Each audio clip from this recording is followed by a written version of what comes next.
Hey everybody, welcome back for episode 76 of the Path Podcast. I am Jason. Hey, I'm Derrick. And we're so glad that you've decided to join us as we continue down the path this week. We started a new series that is going to lead us to Easter, that just started yesterday, called Rescue. And so Derrick, let's take just a couple minutes and maybe kind of set the stage for us for where we're going, and then let's talk for a few minutes about how we saw yesterday Rescue in the Garden. Yeah, so what we wanted to do with this Easter series is really look at the theme in Scripture of Jesus' rescue. Mm-hmm.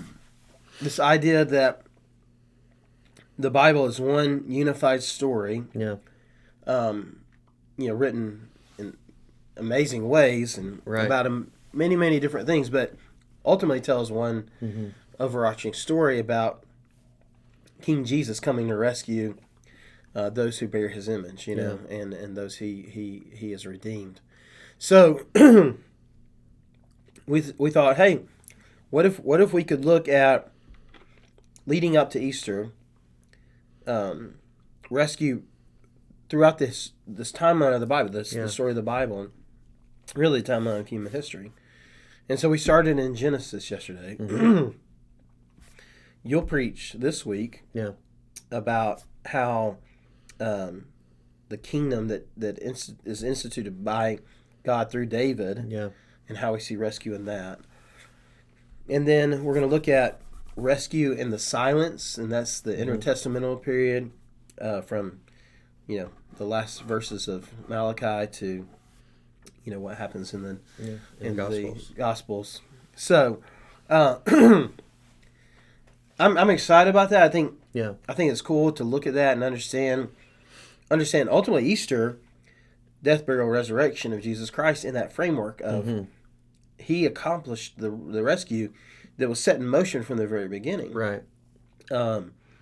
We see in some of the letters, I think it's in one of the letters Peter wrote, but I know we see it in Revelation as well, and that we see that Jesus is the Lamb slain before the foundation of the world. Yeah. It describes him. Mm-hmm. So the rescue mission began from the very beginning. Yeah.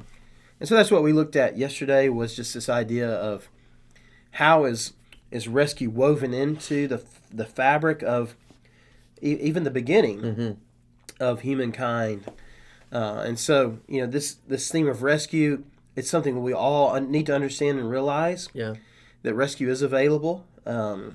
And that Jesus made that available even for the very beginning. So just to close with your first question, is that I began with reading from the Jesus Storybook Bible, which displays it in a very beautiful way. This idea of the Bible being a story that whispers the name of of Jesus. Not just baby Jesus, but of Jesus. This baby would come, this prince that would come. It uses that imagery to kind of help you see it. Yeah. And so that's kind of the whole overarching theme of this series while we're doing that, and then kind of how we're looking at it in segments and ultimately culminating with the resurrection. Yeah, absolutely. And I love that. And what we're talking about here, the term that we're dancing around is biblical theology, and having this understanding that the view of that there are these through lines, these threads that you can follow through Scripture that begin.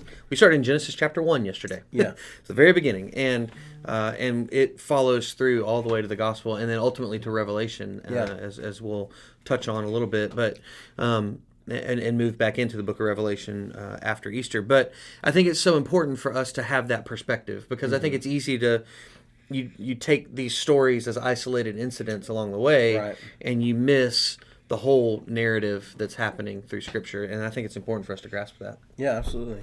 So cool. So yesterday we looked at rescue in the garden, and so what are maybe a handle or two that we could hold on to from yesterday's sermon? Yeah. So like I said, we see rescue woven into the very beginning. So even before, the way I said it yesterday is, even before Adam and Eve knew they needed to be rescued, rescue was already built in. Yeah. And the way that I saw that is even in the structure of how Adam was given the job of working in and watching over everything that God had given him charge over, or dominion is the word. Right. Which actually that word means, or could mean, like the threshing floor, you know, which I didn't have time to paint this picture, but in my mind I see, you know, like where you would go, or not a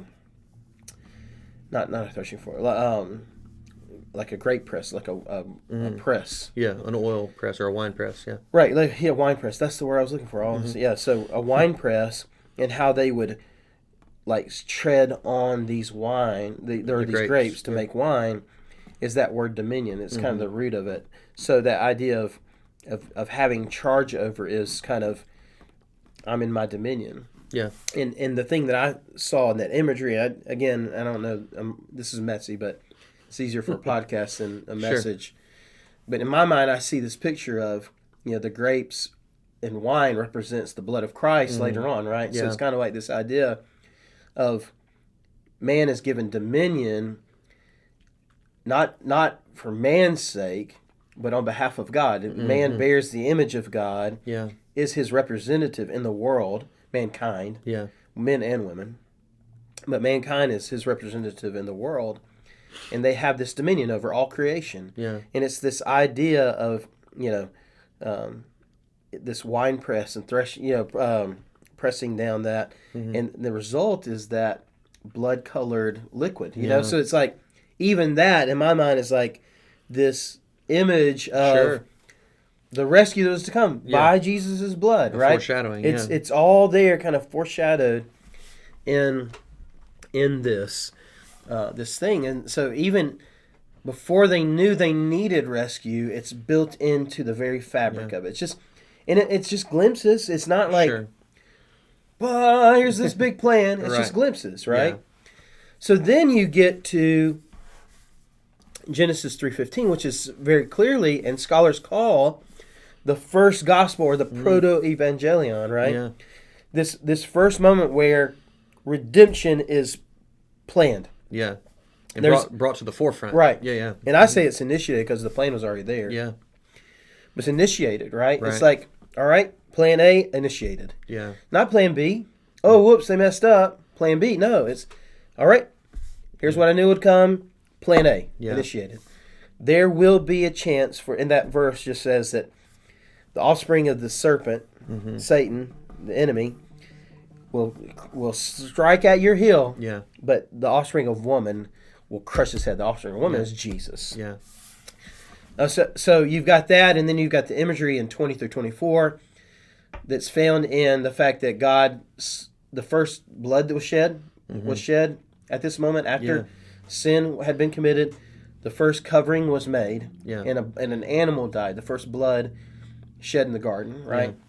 So this imagery of blood, just like their nakedness was covered, and their shame was covered by this animal skin, our vulnerability and our spiritual nakedness, if you will, our spiritual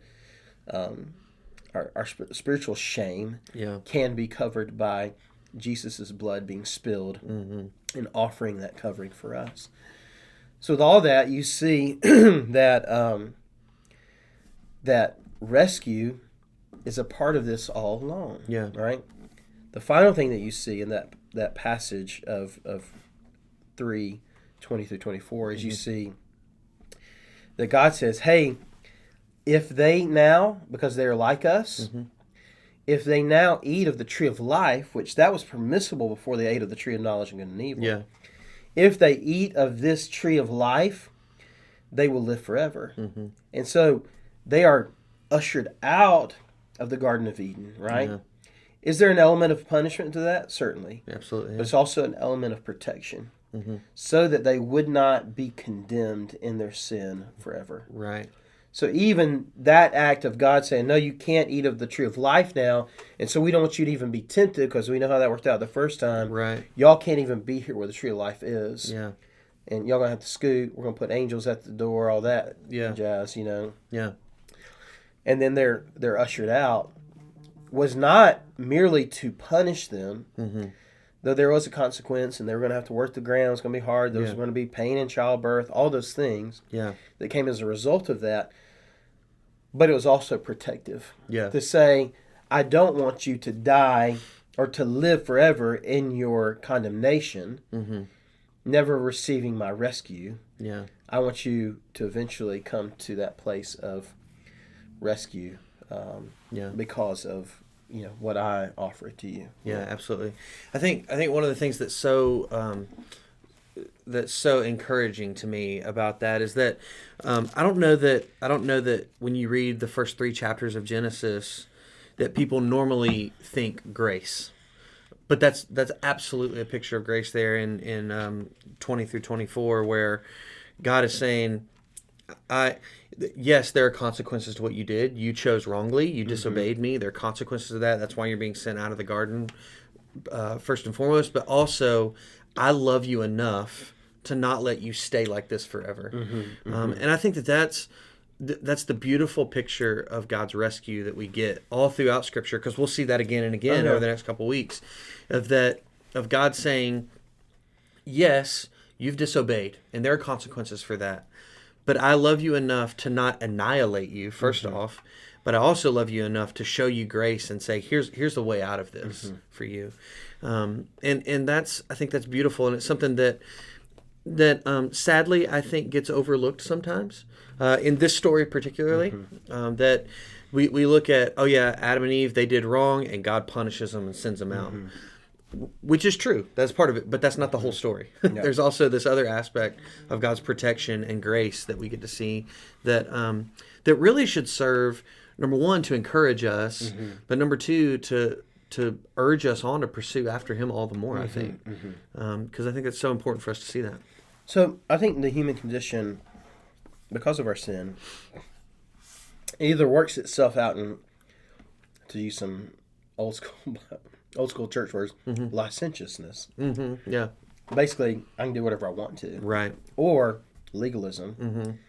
I can't do anything I want to, and if I do enough good, then God will look at me and receive my perfection, so-called perfection. That's usually how it works out.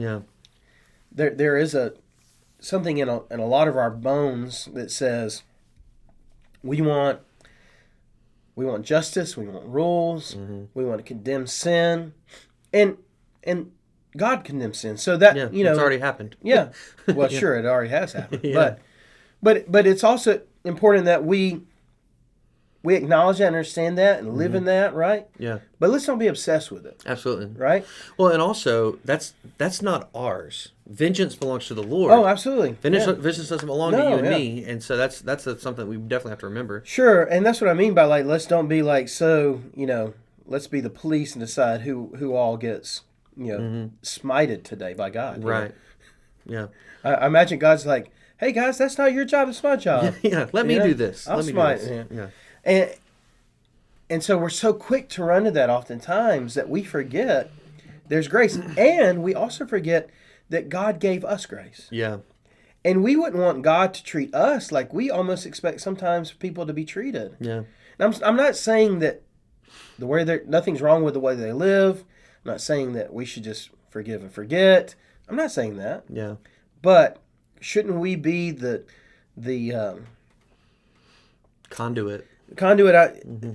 Because I've used that word a lot lately. I was trying to think about there was another word in my head. But yeah, basically, should we not be the representatives of the grace of God and the rescue of God to those, to say, God, you're still breathing, so God did not automatically smite you for your XYZ sins.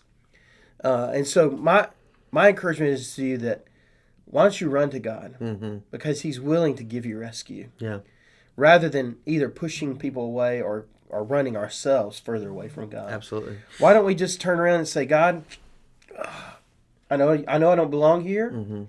I know I have no business being here, but I understand that you have grace and mercy and rescue available to me. Would you give it to me? Absolutely. Well, and I agree with you 100%. I think that somewhere along the way, we got it in our minds as Christians that it's our job to save people. It is not our job to save people. God is the only one who saves people. It's our job to share the gospel. Yeah. It's not our job to condemn. It's not our job to try to justify people. It's our job to share the gospel, and the gospel is a message of grace and mercy. And yeah, you're right. So often we live, and I've been guilty of this before, that where it's almost like we act like grace terminates on me. Grace stopped with me. It came to me, and I'm thankful for it, but that's where it ends, and I don't share it with anybody else. And nothing could be further from the truth. And we have to learn to be that conduit, that throughput for grace to continue on. Because that's what we've been commanded to do by Christ. Right. Is to be that conduit. So Very good. Very good. yeah, absolutely. All right, well, here's where we turn it over to you. So what about God's rescue of you is, what stands out to you? What's special about that? We would love to hear that. And it's obviously incredibly special. It is so awesome that the creator of the universe would rescue us. And we would love to know, how has that affected you? What does that make you think about? How does it affect the way you interact with God? How does it affect the way you interact with others? You can email us at thepath@lafayettefirst.life. We'd love to interact with you that way, or you can comment right on this YouTube video. But we would encourage you to start letting your mind rotate around this idea of being rescued by God. And we'll see that in the weeks ahead, how it continues on before it culminates in Easter when we celebrate the resurrected King. I'm looking forward to that. But until next time, I am Jason. I'm Derrick. And we hope that you will join us as we continue down the path next time.